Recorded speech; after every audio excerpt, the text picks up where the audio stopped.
बिस्मिल्लाहिर्रहमानिर्रहीम। अस्सलाम वालेकुम।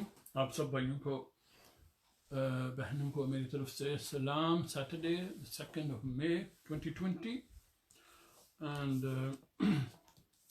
hasbe Mahmoud, inshallah, today we will discuss the verse 36 from Surah Al Nur, and I'm going to try to link it with a couple of things. One of the things is that when I was growing up back home in Pakistan, we used to hear things.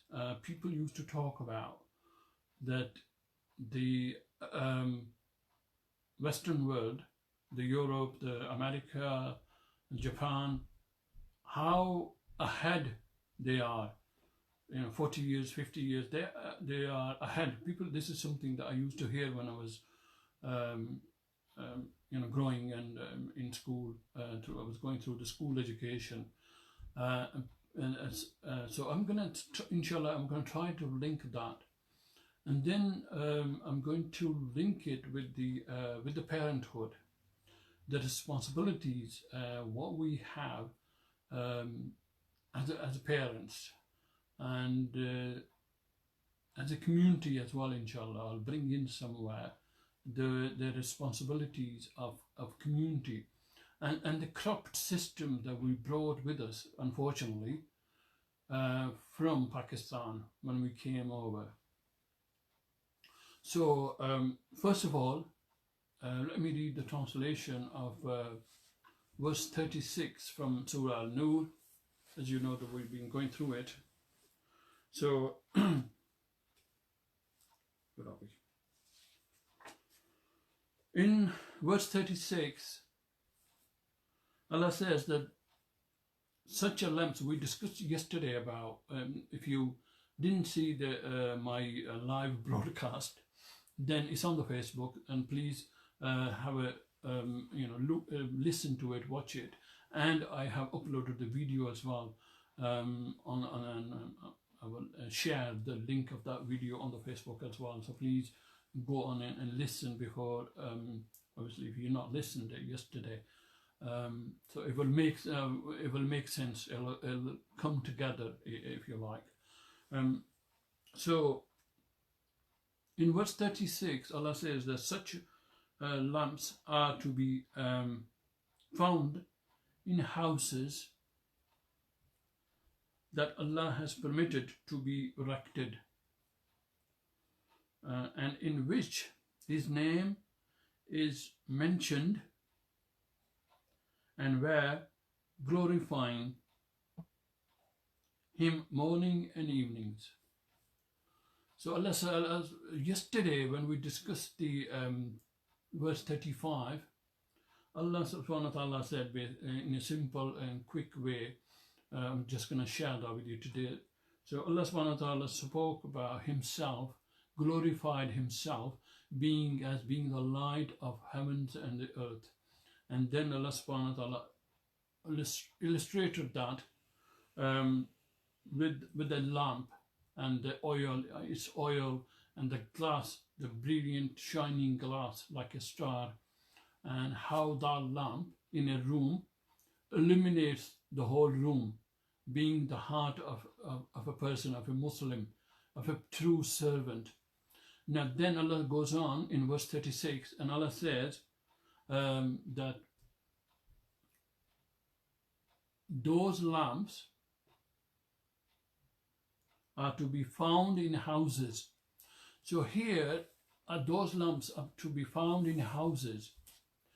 The ulama, and if you have a copy of the tafsir, if you read the tafsir, then the ulama relate those houses to the starting from the Khana Kaaba, Masjid Nabawi, Masjid Kaaba in Medina Sharif, Baitul Muqaddas, the houses of Anbiyas. So the houses of the companions of Rasulullah, for example, the house of Abu Bakr radiyallahu anhu, Umar radiyallahu anhu, and then a house of Ali radiallahu anhu. And then obviously the houses of all the Buzurgani-Deen. So what we get from this is that those houses, Allah saying that those lamps have to be found in houses where Allah subhanahu wa ta'ala's name is raised, is zikred all 24/7. That's the example that have been shared in the books. I want to come to the situation that we are in today. Most of the people we are, the people, whether we are in Pakistan or whether we are in UK or whether we are somewhere else in the world, not every single house. Some of the houses are alhamdulillah blessed, and the names, the zikr of Allah subhanahu wa ta'ala is glory of Allah subhanahu wa ta'ala's status, and Durood Sharif is read, and the Allah subhanahu wa ta'ala manifestation is glorified all, most of the time. But majority of the houses, do we have those lumps in our houses? Now I'm going to go back to the thing that, the story that at the beginning I've shared, that when I was in Pakistan, when I was growing up in Pakistan, I used to hear this, that the Western world is way ahead of us, 40 years, 50 years. So we are backwards in a sense. We were, educationally, socially, morally, everything obviously comes with the education. So we would, employ, as far as the employment was concerned, we were lacking that, and that was because of the corruption that we had in the country, and those people kept us away from the education. They didn't create the opportunities within the country so people can develop themselves. The people, and then if one individual, male or female, is developed, then they can develop their siblings, their children, their families. The role they can play, that role can play. An educated person, the massive amount of role he can play upbringing his family. But the unfortunate thing is, what is more worrying for me, alhamdulillah, is that Allah has gave us opportunity to come into the westernized, these developed countries around the world. We have gone around the world. Millions of people have gone around the world, and we are still close the door. And the question now is that, have we been able to catch up with what was, we were behind on education, on employment, on the other social aspects of life, or whether we are still, where we were 50 years ago, 40 years ago, and when we were living back in home. And that is, again, like I said, it's because of the corruption that we have brought with us. We haven't been able to educate. Our priorities were wrong. We haven't been able to support the families, the children, and the community centers that we have. We have elected and selected people with, not because of their qualities, not because of their merit system. We have selected people because they were from my brotherly, and this is the other thing that we have brought with us, the brotherlyism, the divisions that we have, unfortunately. So things that we have brought with us are still damaging our generations, today's generation, and going forward, the third or fourth generation, because the facilities are not there for them who can support. The system is not there which can support them. So that is the question. And then we children, it's Saturday, so the children were busy with the housework, so they just joined me through the discussions.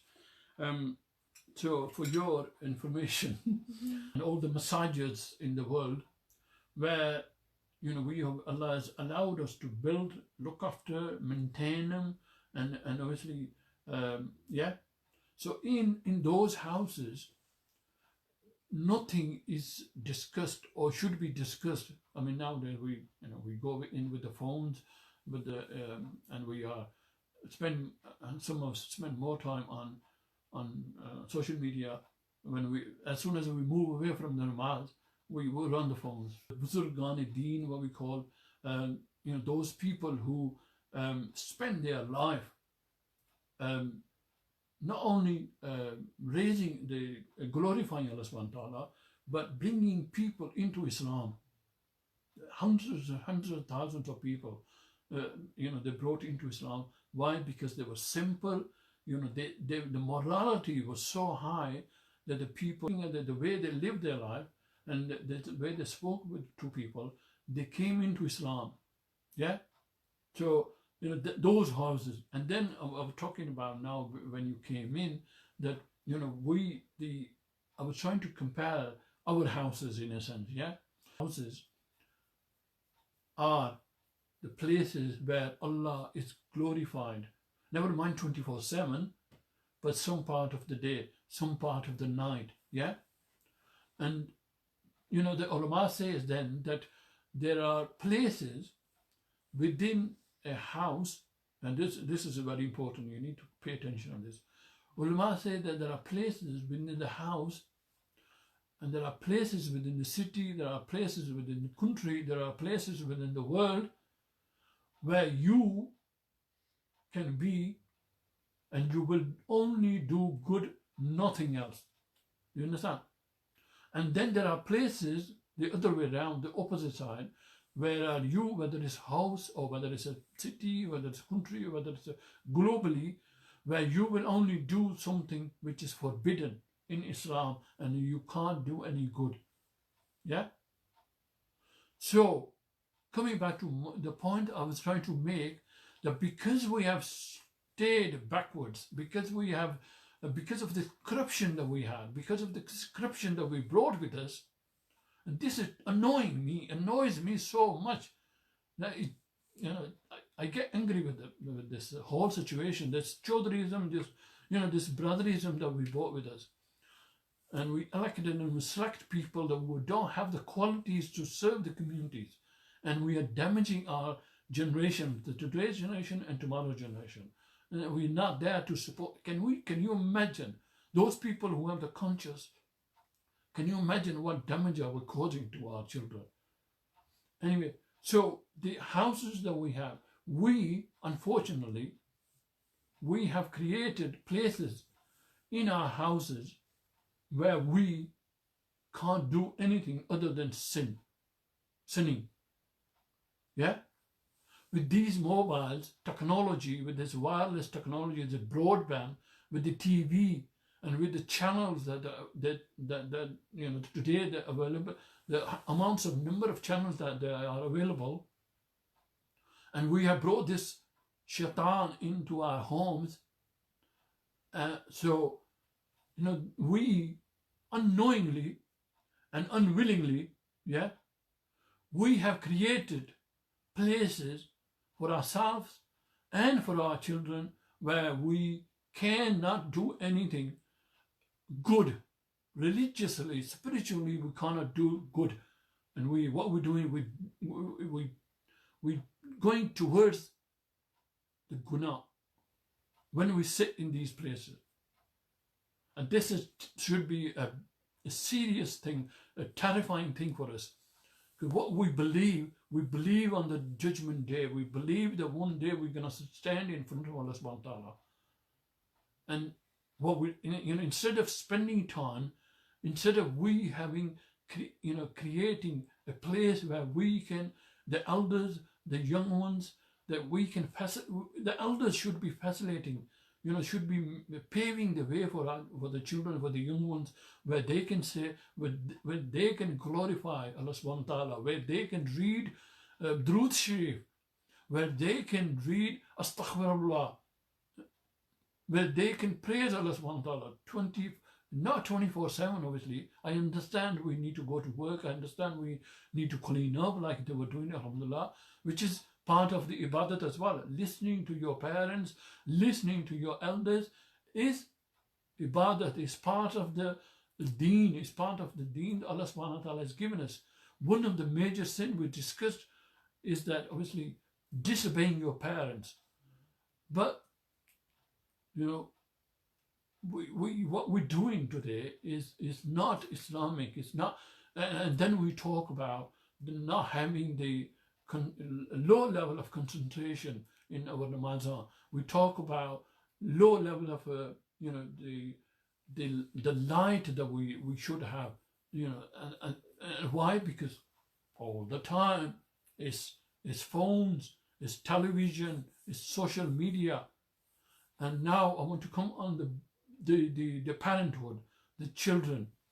What we've done, and like I said again, unknowingly and unwillingly, we have given these mobile phones, smartphones, tablets, iPads to young children, to our 5-year-olds, 10-year-olds, and in between, basically teenagers. And the damage, we haven't got a clue what we're doing. Can you imagine a parent poisoning their children? I mean, this is our mentality. This is the level of intellectual we have. This is the wisdom, the amount of wisdom we have. We are given, and the search has been done on the children, and the causes is because of because of the amount of concentration that you need to have when you're playing on your phone on games and stuff, and because you got these different social platforms, so because of the disruption that you get, the alerts that you have, yeah, so you're switching from one platform to another. At that and the level of focus you need for the games or whatever you do, the children do, so young children. So what it does, it drains the individual. This is search. These. So they say that it depletes the individual, it exhausts the individual, and by the end of the day, those people, those young children who spend most of their time playing games, social media, by the end of the day, they're exhausted basically, and they don't have the energy to do anything else. Now, what we need, what we should have done, is, we parents should be a role model, for our, to our children. We should be responsive. We should be educating them how to be responsive, how to be tolerant, how to be understanding, how to be caring and loving. But because of spending that time where we can educate our children, we have given for our sake, so we can have a bit of comfort, we can have 10 minutes of peace. We have given them the mobile phones and tablets and iPads, and this is the biggest. In a sense, it's poisoning. We are poisoning our generations, and we don't know the difference. And it affects the eyesight, and obviously the physical, the emotional. Those children don't have any emotions. They're frustrated. They get frustrated very quickly. They lose their patience very quickly. There's no mannerism. They don't have any mannerism because all they want to do is spend their time on the tablets or on the phones. So can you imagine a parenthood where young children are growing in that environment? What kind of individuals they're going to be when they grow up and when they have their own families? What you know, it's just, you know, it's just so much mind-blowing. So much mind-blowing. And where are we going? And have we moved on from that backward mentality which we brought from us, from the, you know, wherever we come from, and oh, have we gone backward even more further? May Allah subhanahu wa ta'ala, you know, we need to have a parenthood. We need to have an environment where we can educate, we can motivate our children, where we can say that, you know, they can develop ethics of, you know, social life, the mannerism, the hard-working individuals who can not only hard work for themselves, but for tomorrow, for their tomorrow. I say to my children now and then that when I'm gone, you know, you need to take the lead. You need to be responsible. Does that make sense? Yeah. So I can only pray. I can only pray in this month of Ramadan that Allah subhanahu wa ta'ala gives us the mental and the social ability not to think for ourselves, but for others within the family, within the community, you know, and if we can, so we can play our part within the families, within the circle, and within the communities that we live in. You know, this is part of the deen that we have been given. The deen of Islam is about caring others. It's looking after everyone else. But because of the system that we were living in, we brought us, and the sad thing is, we educating our children as well. We bring, you know, this Chaudhryism, this, you know, this, the brotherism that we brought with us, we are injecting our young ones as well, who are living, who have been born and bred in this country. We are passing that disease to them as well. This is the sad thing about, one of the other sad things as well. You know, we need to stand up. We need to ask questions. Unless we take the lead, we can lead our community in a better way. May Allah subhanahu wa ta'ala gives us the tawfiq, and, you know, please, like I said, keep praying for one another and keep raising the awareness in the community. And inshallah, bit by bit, we will make the difference. Remember me in your du'as. Assalamu alaikum wa rahmatullahi wa barakatuh.